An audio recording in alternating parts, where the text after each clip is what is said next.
Hi, I'm Katie Whittigan, and I'm a habit designer. I've been working for over 14 years on behavior change, and I'm here to give you an insider tip on habits and behavior.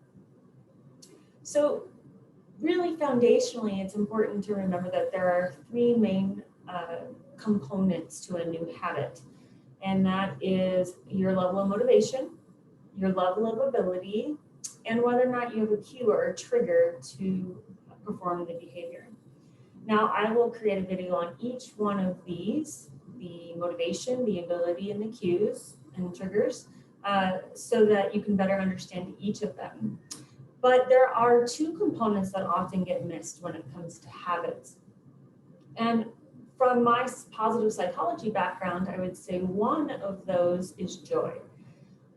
It's probably no surprise to you that the more you enjoy doing something, the more likely you are to repeat doing it. Now, I know that sounds like common sense, and we even have research to prove it. But why then, if we know that if you enjoy something, you're more likely to do it, do we then try to force ourselves to increase our physical activity by running on a treadmill when we hate treadmills, right? Why is it that we believe that our new habit has to be drudgery or that it has to be lacking in joy? Well, the trick is the more joy you can bring into any new habit you're trying to create, the better. The thing that people get caught up in is, well, I want to exercise more, but I don't like exercising, so I just have to force myself to do it. In other words, you're putting all your eggs into the willpower basket. And oftentimes, willpower is just not enough. And when we put all our eggs in one basket, what we end up with is an empty basket pretty quickly. So my suggestion is to try to combine something you do enjoy with this new habit you're trying to create, whatever it may be, so that you can be more successful in it.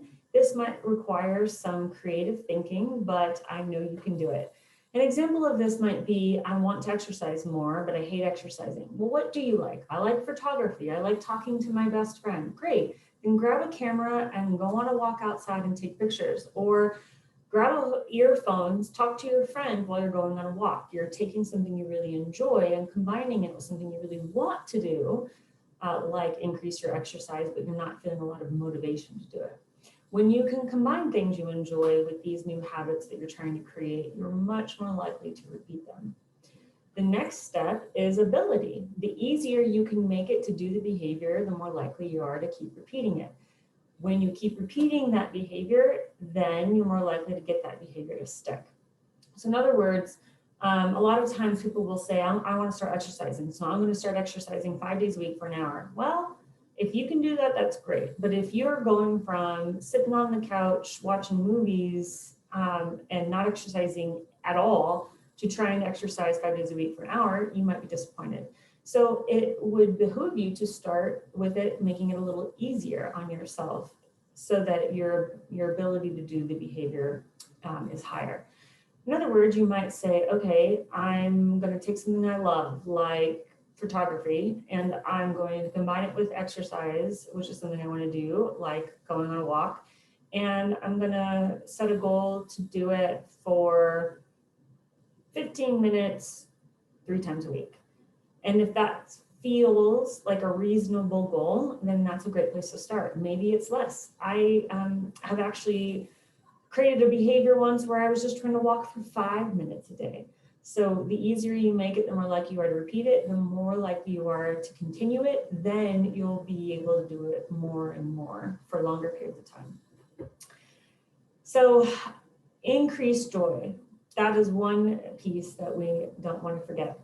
The other piece that people often forget about when it comes to creating new habits is our beliefs. Your beliefs matter a lot when it comes to creating new habits. So while you might pick a habit that you have high motivation to do, it's fairly easy for you to do. You've designed it to where you have lots of cues to do that behavior, whether it be reminders on your phone, whatever it is that cues you to do that behavior. The reality is, if you have tried to do this behavior before and have not been successful, and you have a belief that you're not able to do it, then the likelihood is you will self-sabotage. And this is a really common situation. If you've ever heard someone say, I can't lose weight, I've tried, I can't, then this is getting stuck in the trap of believing that there's just one way to do something. The reality is that we have to take a design thinking approach to our habits. In other words, or any behavior we're trying to create. In other words, design thinking means we didn't just create the iPhone, make a plan, create it, and we were done.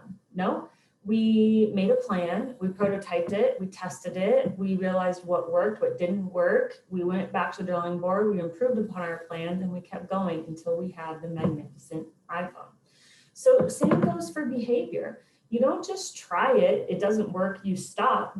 Failure is only going to happen when you stop trying. But if you're willing to be really thoughtful about creating a plan, and then be willing to adjust that plan to look at, well, what worked about this? What didn't work? How can I make adjustments? Then there's no such thing as failure. It's just a mini prototypes on your path for that successful end product, right?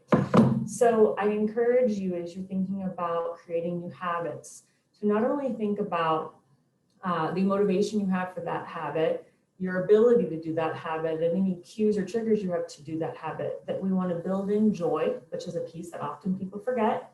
And we really want to challenge any beliefs we have about failure and take a design thinking approach. I hope this was helpful. And if you want more guidance on how to apply this to your unique circumstances, you can go to my website, habitdesigner.com, and sign up for free coaching, one free coaching session to start to learn how to apply this to your life. Thank you and be well.